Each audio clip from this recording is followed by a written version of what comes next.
Después de que los alemanes hayan vencido a Francia, sus soldados van a París para descansar y divertirse.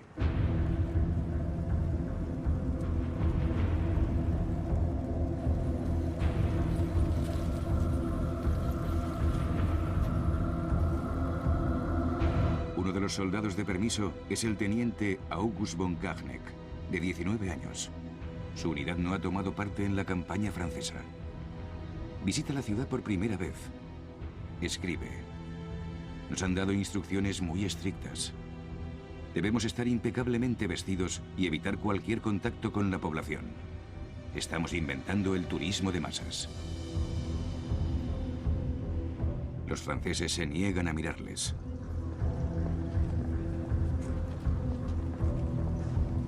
Algunos han empezado a resistirse. Estos dos hombres, que han saboteado líneas telefónicas, serán los primeros en ser ejecutados por los alemanes. El nuevo Estado francés, bajo el autoritario gobierno del mariscal Pétain, escoge colaborar con Alemania. Pétain promulga una serie de estatutos antisemitas que excluyen a los judíos de la vida pública. Él y Hitler se han dado la mano.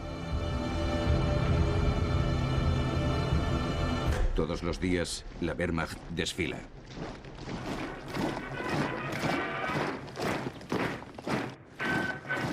Los alemanes ocupan las capitales de Europa.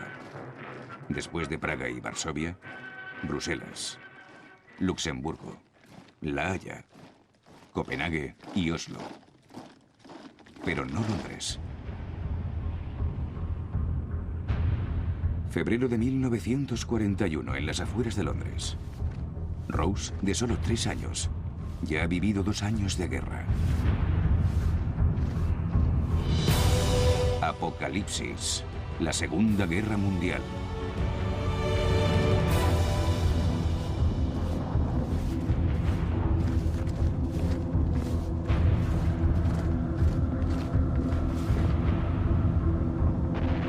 Rose es valiente, y en Gran Bretaña se necesita valentía.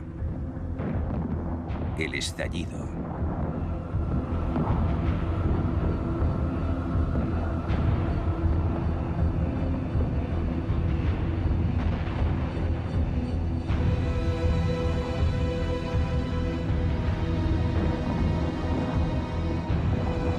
Las ciudades británicas han quedado devastadas por las bombas alemanas. Pero el país cierra filas alrededor de Churchill, con la providencial ayuda de Roosevelt.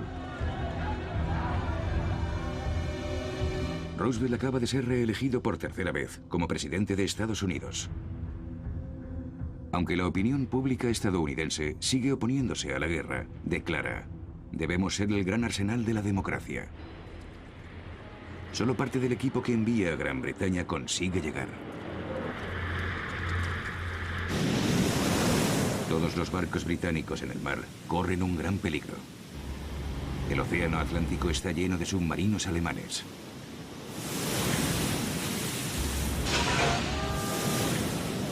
Sus periscopios buscan naves británicas.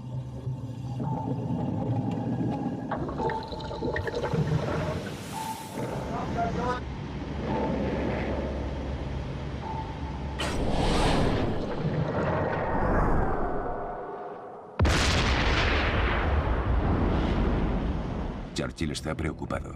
Pronto nada conseguirá llegar. Y el resultado de la guerra parece incierto. Gran Bretaña es una isla, lo que es una ventaja, pero también una desventaja. Pero es la única esperanza de los países ocupados. Los submarinos alemanes, o U-boats, tienen ahora los puertos franceses a su disposición. Agrupados, estos lobos del Atlántico usan torpedos y cañones y consiguen hundir 4 toneladas de barcos británicos solo en 1941.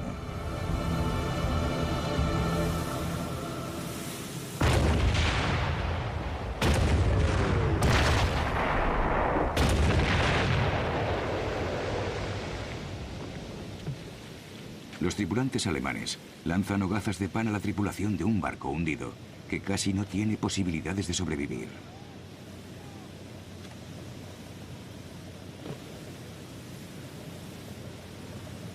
Morirán de sed, hambre, frío o asfixiados por el combustible.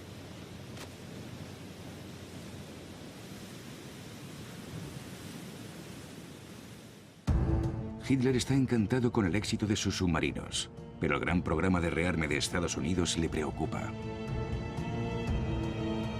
Le dice a su secretario, Bormann: dentro de un año Estados Unidos estará listo para entrar en guerra. Si tenemos que enfrentarnos a ellos, necesitaremos más materias primas. Esas materias se encuentran al este. Necesitamos conquistar ese espacio vital. Entonces Gran Bretaña perderá la esperanza y firmará la paz. Y será demasiado tarde para los estadounidenses. Ataquemos Rusia lo antes posible. Hitler bautiza el plan de invasión como Operación Barbarossa, por el emperador medieval Federico Barbarossa. La Wehrmacht empieza a concentrar las tropas al este. El teniente von Kahneck se marcha a Polonia. Los prisioneros polacos y los judíos han empezado a trabajar en varios proyectos de construcción. Hitler quiere construir una autopista que cruce Polonia para desplazar a su ejército hacia la nueva frontera con Rusia.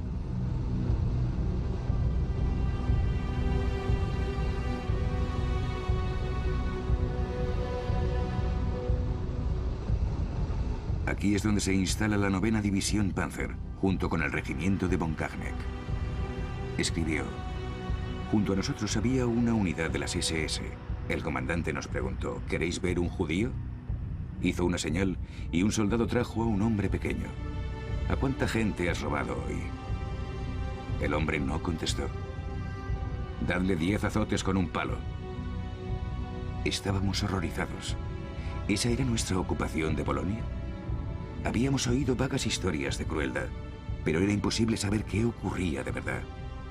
El país se había convertido en el país del silencio. No sabíamos que eso era el principio del genocidio al que le estábamos prestando nuestras manos y nuestro valor.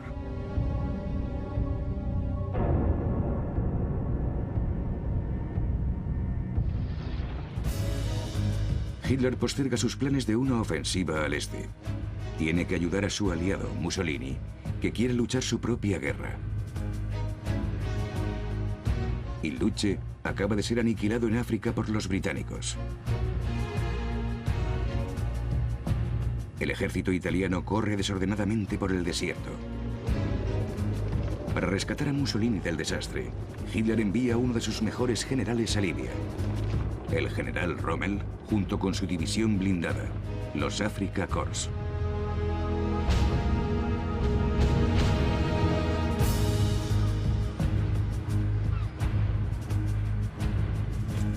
En Alemania, Rommel es un gran héroe. Es el hombre que se hizo con Cambrai, Arras, Rouen y Cherburgo en mayo y junio de 1940. Y es un auténtico nazi, un partidario que ha servido a Hitler con gran celo y eficiencia desde el principio. Rommel cree en los tanques y en la guerra relámpago. Ordena rápidamente que los Afrika Korps se dirijan hacia las posiciones británicas.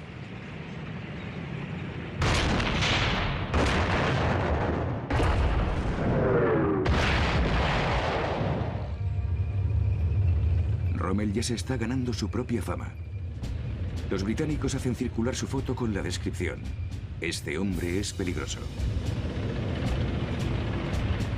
Hitler ataca a Grecia, un país que Mussolini ya ha intentado conquistar. Tras su Blitzkrieg en los Balcanes y su ocupación de Yugoslavia, lanza sus paracaidistas sobre Creta.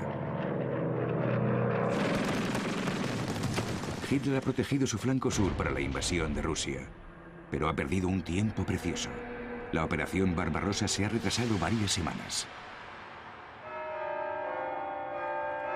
En Moscú se celebra tradicionalmente un gran desfile en la Plaza Roja para celebrar el Día Internacional del Trabajador. Este año ha habido preparativos especiales. Stalin quiere causar buena impresión a los alemanes. Ha estado recibiendo información de sus espías que avisan de un ataque inminente, pero le cuesta creer que Hitler se atreva a romper el pacto de no agresión germano-soviético tan pronto. Los alemanes asisten al desfile. el mariscal Timoshenko, comisario del pueblo, y el ministro de Defensa de Stalin parecen saludarles con gran respeto.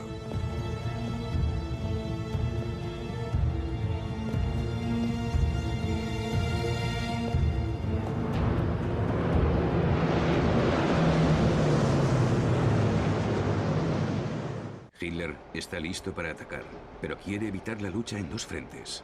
Primero quiere intentar firmar la paz con Gran Bretaña. En las afueras de Londres, en una casa que no ha sufrido los bombardeos alemanes, Rose ayuda a sus padres, que escuchan la radio. De repente, la BBC lanza un anuncio sorprendente. En Escocia, cerca de Glasgow, se han encontrado los restos de un avión alemán, un Messerschmitt.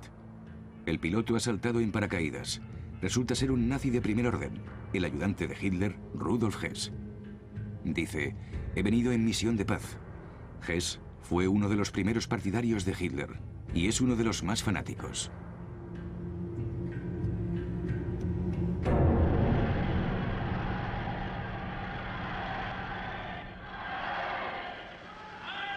Die Partei ist Hitler! Hitler aber ist Deutschland, wie Deutschland Hitler ist! Hitler Sieg! Hess cree que el papel que ha tenido no ha sido tan glorioso como el de otros líderes nazis. Quiere demostrarle a su Führer que él, Rudolf Hess, es la única persona capaz de encontrar una manera de salir del conflicto con Gran Bretaña. Pero le encierran inmediatamente. Churchill rechaza sus acercamientos y Hitler le repudia. Hess se quedará en la cárcel durante el resto de su vida. Mientras tanto, los informes de espionaje indican que Hitler planea invadir la Unión Soviética, pero Stalin los ignora.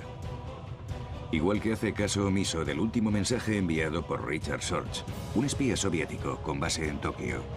El documento, que data del 30 de mayo de 1941, avisa de un ataque alemán. De hecho, Stalin continúa enviando materias primas al Reich. Desde la firma del Pacto de No Agresión germano-soviético, ha exportado miles de toneladas de combustible, cromo y níquel a Alemania. Materiales que han ayudado a Hitler a conquistar Francia.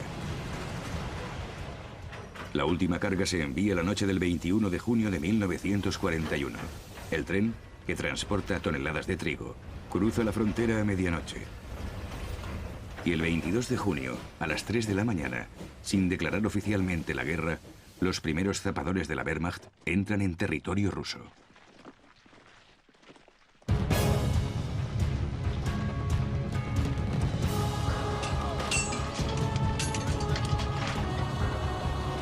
Le siguen 153 divisiones alemanas, además de tropas finlandesas, rumanas, eslovacas y húngaras. Hay incluso una división de fascistas españoles. 3 millones de hombres, junto con 600.000 camiones, muchos de ellos fabricados por empresas francesas como Berliet y Renault. Más de 3.000 tanques, 7.000 cañones y 3.000 aviones.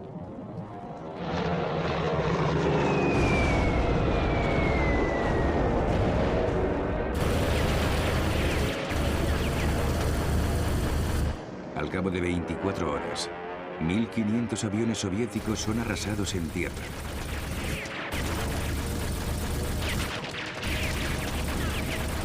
Los alemanes derriban 300 aviones rusos más. Cogida por sorpresa y superada en número, la Fuerza Aérea Soviética ha sufrido un golpe devastador.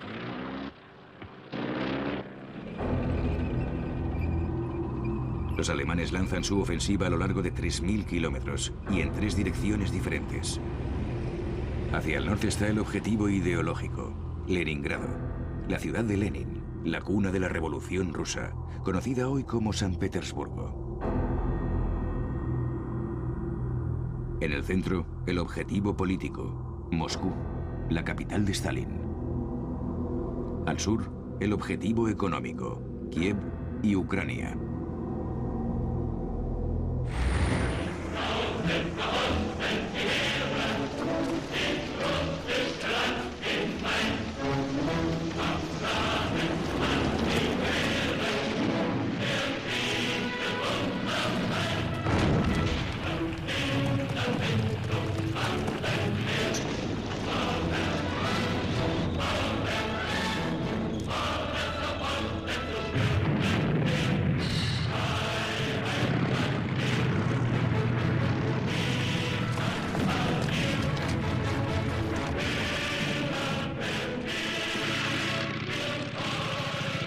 En el norte de los estados bálticos, los alemanes son a veces recibidos como liberadores. Tras el reinado de terror de Stalin, cualquier cosa es mejor que la NKVD, la despiadada policía secreta soviética responsable de la represión política. Cuando se ven obligados a retirarse, ejecutan anticomunistas bálticos en las cárceles. Los antisemitas de la zona acusan a los judíos de ponerse de acuerdo con los comunistas. Los judíos son obligados a transportar los cadáveres.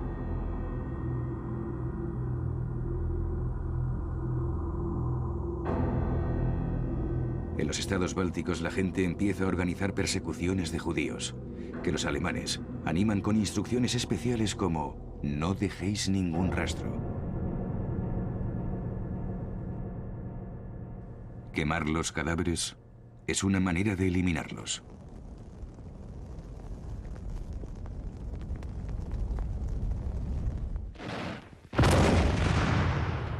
En el frente central, el general Guderian, estratega de la lucha con tanques y defensor del Blitzkrieg, se queda retrasado en la línea Stalin, una serie de fortificaciones que los granaderos Panzer tienen que tomar al asalto.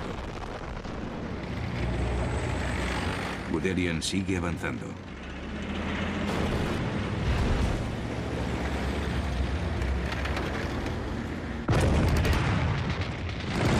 Pero un factor imprevisto pronto detiene sus excelentes unidades motorizadas, como describe von Kahneck.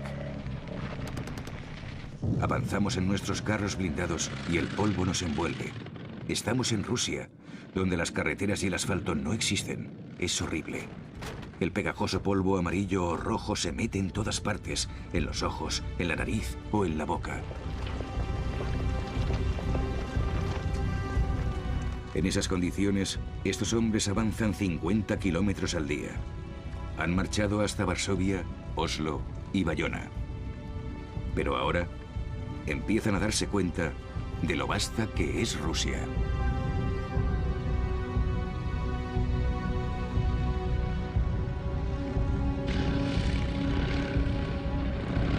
Centenares de kilómetros desaparecen sin ver ni un solo pueblo.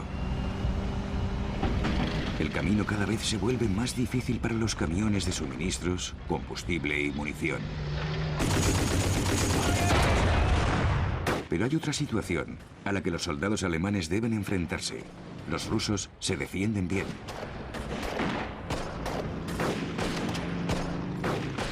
Aparece en escena un nuevo tipo de tanque ruso. Y es una gran sorpresa.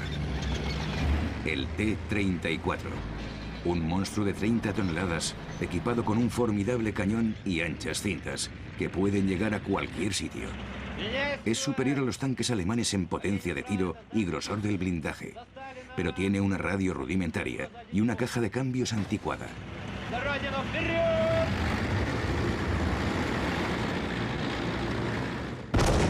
La única arma lo bastante potente para neutralizarlo es el cañón 88 alemán.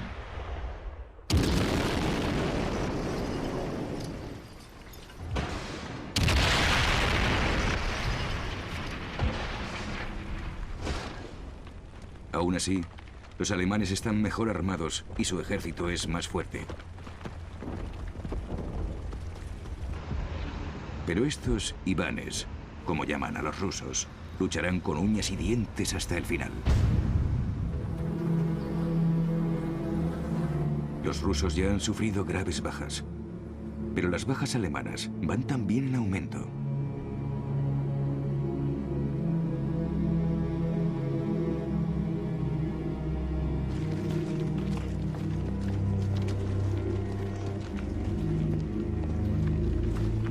Los alemanes continúan progresando hacia sus 3 objetivos: Leningrado, Moscú y Kiev, y capturan ejércitos enteros.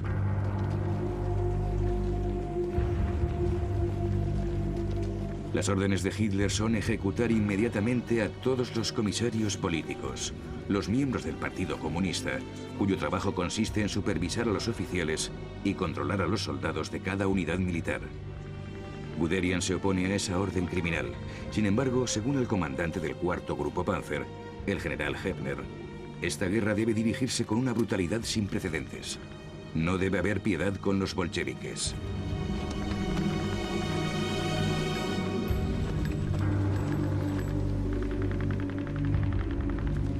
Los bolcheviques, los rusos, luchan desesperadamente, cada vez con menos armas, a menudo con un solo fusil para 4 hombres.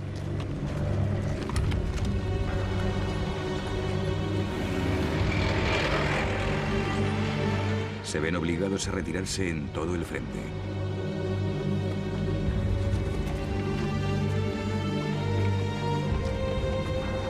Para Stalin las cosas tienen muy mal aspecto.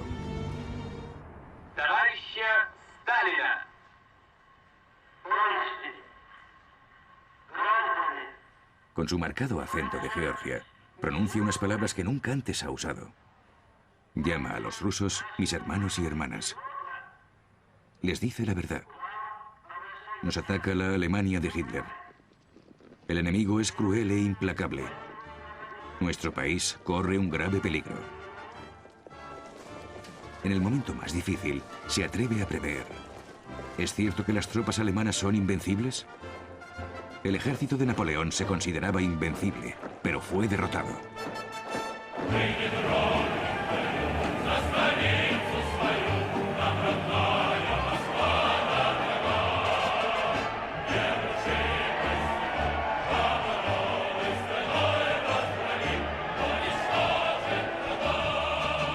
Ordena que las fábricas, junto con su maquinaria y sus trabajadores, se muden al este, a los montes Urales.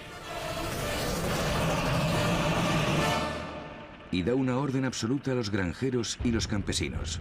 Abandonad vuestra isba, vuestra casa, destruidlo todo. No dejéis nada que pueda serles útil a los agresores fascistas de Hitler. Es la política de tierra quemada de Stalin.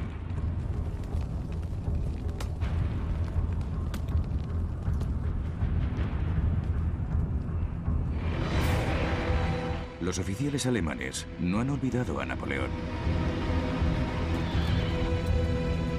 En 1812, los rusos vencieron al gran ejército de Napoleón, quemando sus ciudades y sus campos, y masacraron a los franceses en la batalla de Beresina. A principios de julio de 1941, los alemanes también llegan al río Beresina en el frente central y siguen adelante. La resistencia soviética es cada vez mayor. Al otro lado del río, una desagradable sorpresa espera a los alemanes.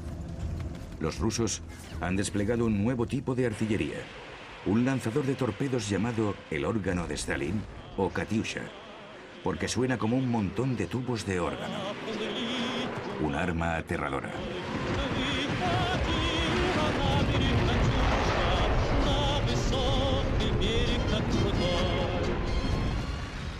Pero nada puede detener el avance alemán. A mediados de julio ya han llegado a Smolensk, la última gran ciudad antes de Moscú.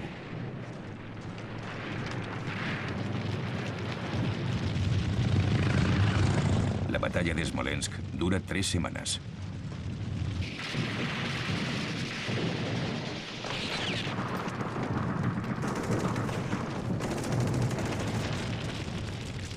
Los rusos luchan hasta el final, a pesar de las invitaciones a rendirse que salen de los altavoces alemanes.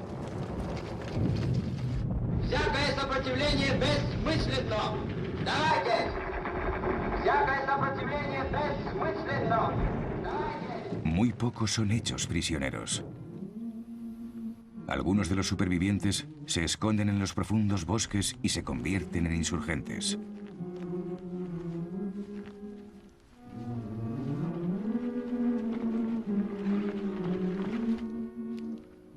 Se les unen muchos campesinos y granjeros, a los que entrenan para luchar. Persiguen a los traidores. Cortan las líneas de comunicación del enemigo.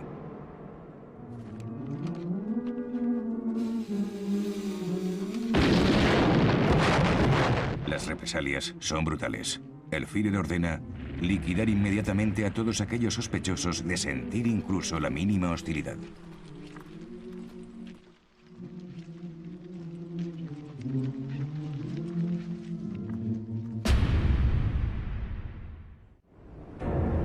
Hitler consulta al comandante en jefe de la Wehrmacht, el mariscal de campo Keitel. La operación Barbarossa se ha ralentizado. Algunos de los generales creen que la culpa es de la estrategia de Hitler de utilizar un ataque de 3 puntas.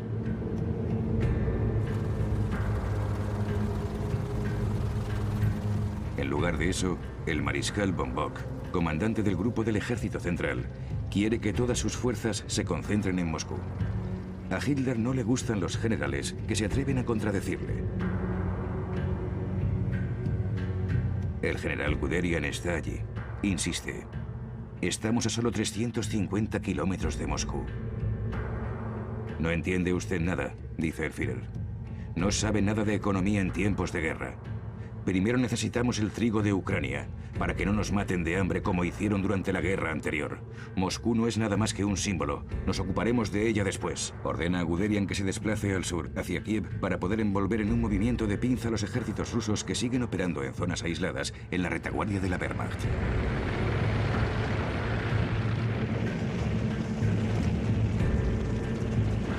Será la mayor operación envolvente de todos los tiempos. Los alemanes capturan a 600.000 soldados rusos de una sola vez. Himmler aparece de visita. No se ha calculado comida para alimentar a los prisioneros.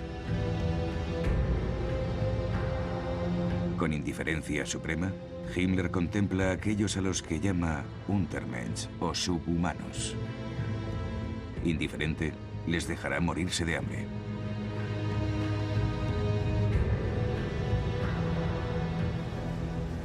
El teniente von Kahneck escribe: hemos vivido bastante bien en Ucrania.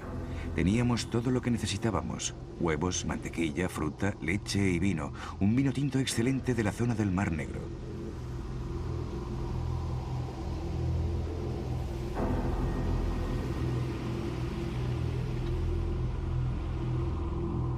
Los ucranianos se nos acercaban, sonrientes, llenos de alegría. Las mujeres nos traían pan y miel. Nos veían como sus liberadores.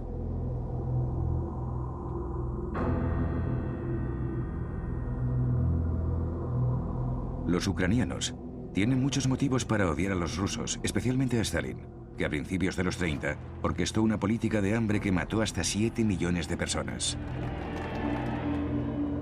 Muchos ucranianos, algunos antisemitas, también incriminan a los judíos y llevan a cabo persecuciones, como en Solochiv, mientras los alemanes siguen adelante. De hecho, muchos ucranianos están de parte de los nazis. Pero Alemania desaprovechará la oportunidad de conseguir un aliado. El mariscal Göring, el segundo mayor rango del Reich, llega a Ucrania. Dice: ninguna boca inútil que alimentar. Los que puedan trabajar, trabajarán para el Reich. Morirá. Los que trabajen darán todo lo que tienen hasta que también mueran.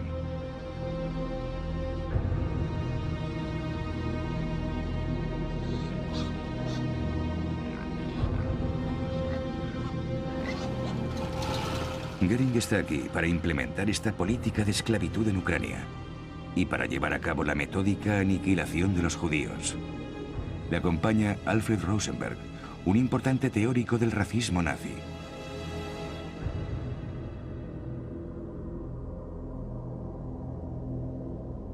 Himmler y Heydrich organizan unos comandos de ejecución llamados Eisengruppen, compuestos por miembros de las SS, policías y soldados de la Wehrmacht que persiguen a los judíos.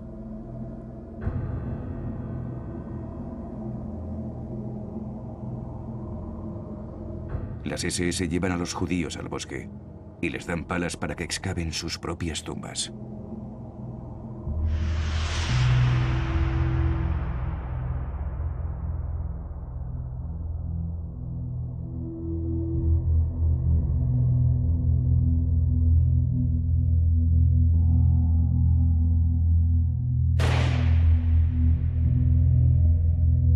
Pero deciden que el proceso es demasiado lento. Así que ordenan que se excaven grandes fosas comunes y hacen que sus víctimas se tumben encima del último grupo de cadáveres.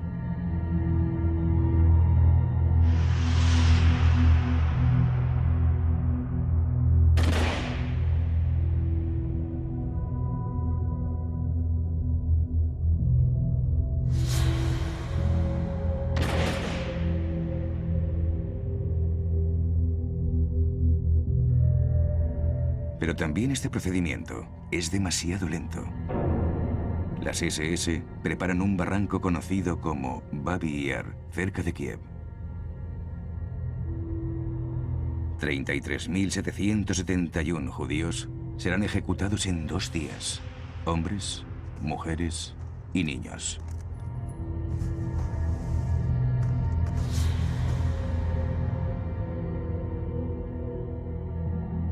En este infierno viviente, como en centenares de otros en todo el frente, los ejecutores toman fotos de sus víctimas.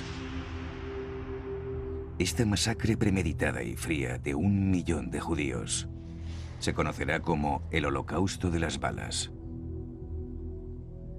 Pero Himmler no está contento.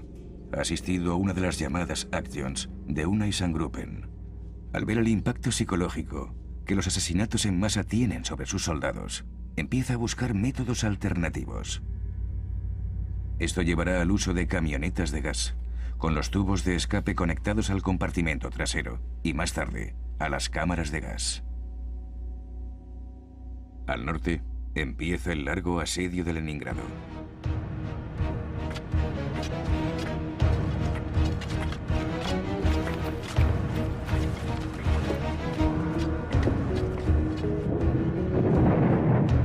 Los alemanes tienen un plan.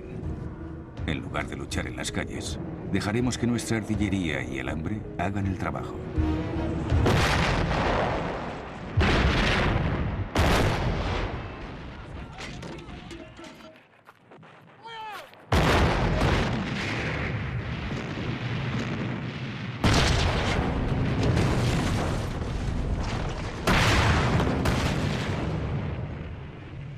Los edificios son destruidos.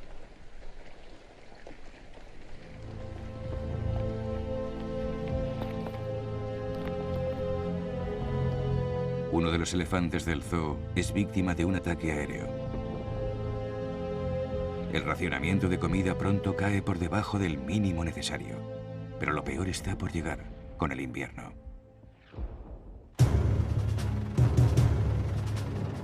Al sur, Guderian recibe finalmente la orden de Hitler de reunirse con los otros ejércitos al norte y avanzar hacia Moscú.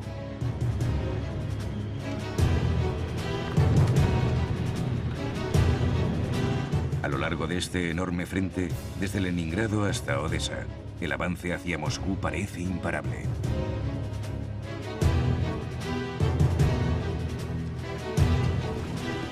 Los alemanes toman otros 70.000 prisioneros.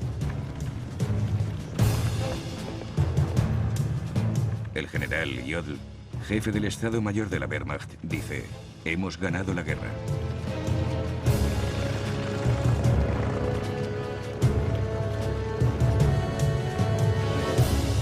Von Kahneck escribe: de repente tuvimos que enfrentarnos al más temible de los adversarios, la lluvia de otoño y el barro que los rusos llaman Rasputitsa. Barro interminable, tan pegajoso que se engancha a todo. No suelta nada, sea un tanque, un camión, un caballo o un hombre.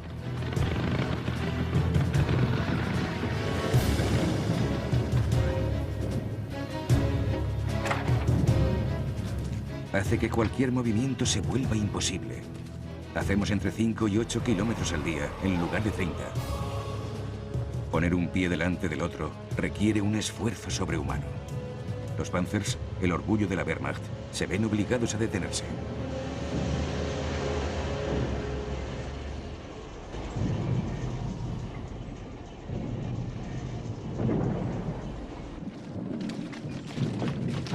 Hitler escribe a sus tropas: soldados del frente oriental, camaradas, hoy empieza la última batalla decisiva.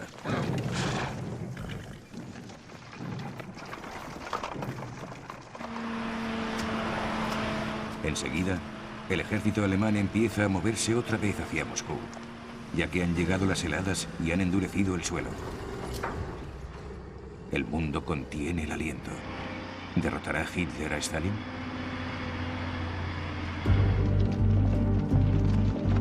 Es entonces cuando los extremistas de derechas de los países ocupados empiezan a alistarse en el ejército alemán. Belgas, daneses, holandeses, y los jóvenes de la LVF, la Legión de Voluntarios Franceses, deciden llevar el uniforme alemán y luchar en el frente oriental.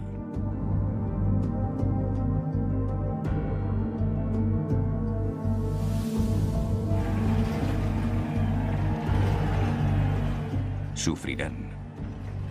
Un temprano frente frío barre el terreno en noviembre de 1941. Las temperaturas caen hasta casi 40 grados bajo cero. La Wehrmacht está diseñada para llevar a cabo el Blitzkrieg, la guerra relámpago. Debía tener a Rusia a sus pies en 4 meses. No está equipada para el invierno. Guderian escribe en sus memorias: era una terrible visión la de esos hombres hambrientos, insuficientemente vestidos, luchando por un triste refugio. Luchan por controlar incluso el más pequeño de los pueblos.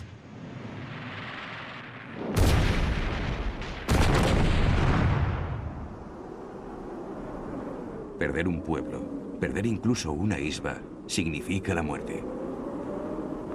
Los hombres mueren de frío o disentería. La diarrea les hace correr 30 veces al día. El Dr. Hepp, el médico de la Wehrmacht, les avisa: tenéis que escoger. Si os bajáis los pantalones, os congelaréis. Debéis romper la costura trasera para no tener que bajároslos. En un contraste brutal, los hombres del Afrika Korps, en el desierto, pueden freír huevos en las ardientes superficies de sus tanques, mientras escuchan la canción de guerra Lili Marlene.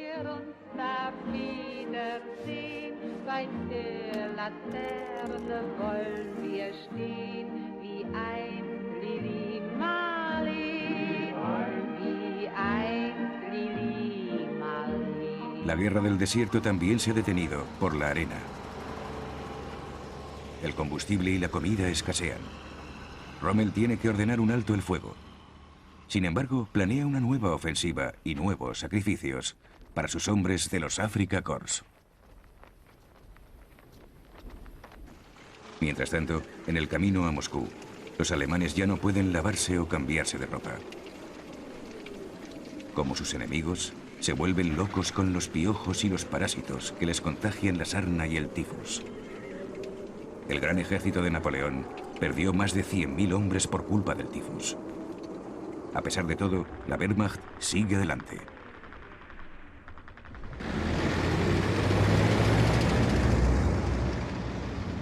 La vanguardia alemana llega a las afueras de Moscú, e incluso hasta el final de la línea de autobús que lleva directamente a la Plaza Roja. Mientras el ejército soviético retiene a las tropas alemanas, Stalin ordena que el desfile para conmemorar el aniversario de la revolución se celebre como siempre.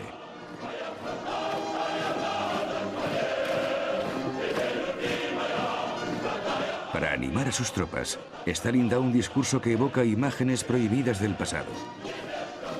Los grandes soldados de la época de los zares.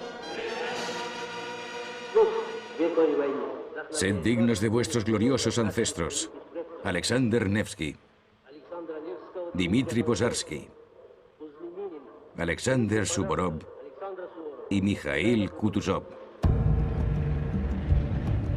Stalin ha organizado la defensa de Moscú, junto con uno de sus más brillantes generales, un especialista en tanques considerado como el equivalente ruso de Guderian, el general Zhukov, de 45 años. La suerte está del lado de Zhukov. Sorg, el espía soviético, ha descubierto que Japón, aunque es aliado de Hitler, ha decidido no atacar Rusia, ya que su principal enemigo es Estados Unidos. Esto permite a Zhukov reducir la cantidad de tropas en Extremo Oriente. Toma varias divisiones siberianas. Están muy bien equipadas. Los siberianos no temen el frío.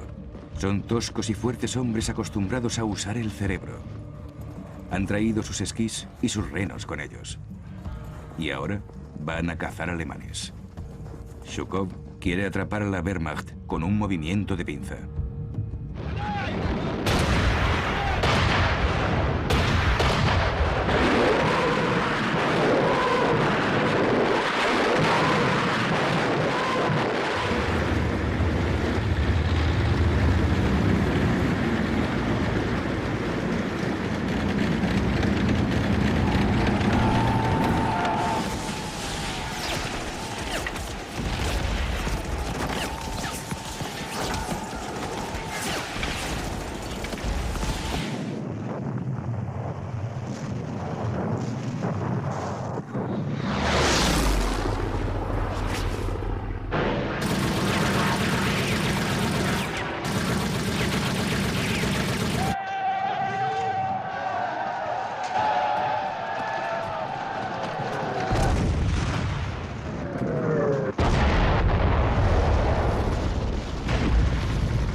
Unos 30.000 alemanes mueren o desaparecen.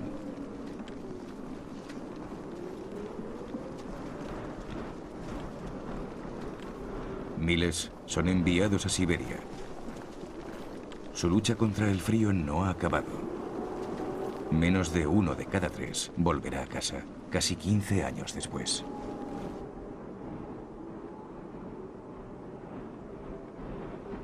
August von Kachneck está gravemente herido y es evacuado a Alemania. Escribe: la fe desaparece, la duda se vuelve obsesiva. La muerte se convierte en tu mejor amigo, en el único amigo del hombre, porque te ahorrará el sufrimiento. El sufrimiento de los rusos tampoco ha terminado. Su país ha sido saqueado. Moscú se ha salvado, pero millones de personas han muerto o son prisioneras. Y el peligro sigue existiendo.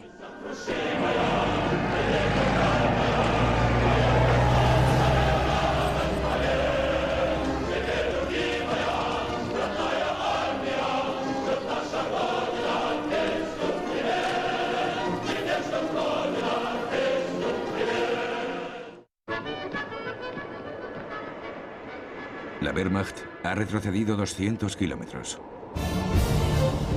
Hitler ordena a su ejército que defienda la nueva línea a cualquier precio.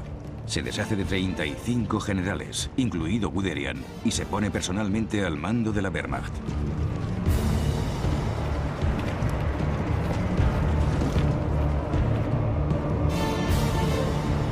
Conseguirá restablecer la posición de su ejército, reequipar a sus tropas y planear su venganza. La Wehrmacht seguirá firmemente plantada en Rusia. Hitler vuelve con sus perros a su casa de Bavaria. En su opinión, la derrota en Moscú ha sido culpa de sus generales y de sus diplomáticos.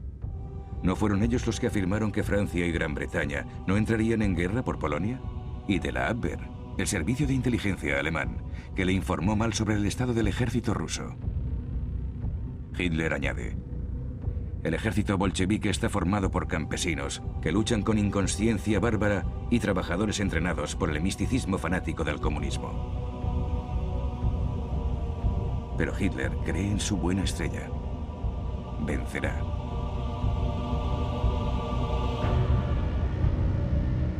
Puede relajarse en compañía de sus aduladores. Aquí, la amante de Bormann le presenta una estrella de cine alemana, la actriz Magda Schneider.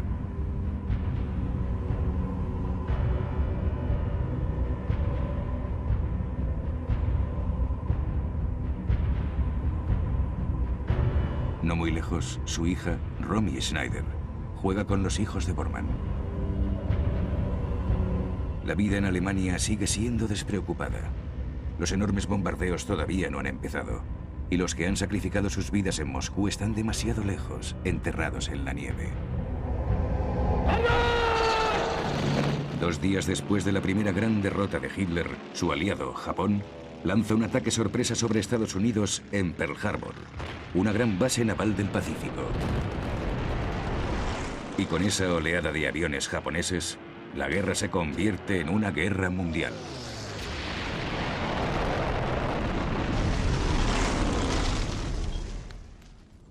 En Londres, Rose baila.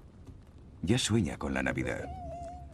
Oye a sus padres decir: ahora los estadounidenses lucharán a nuestro lado. Los rusos están de nuestro lado. Los británicos ya no estamos solos en esto. Apocalipsis, la Segunda Guerra Mundial.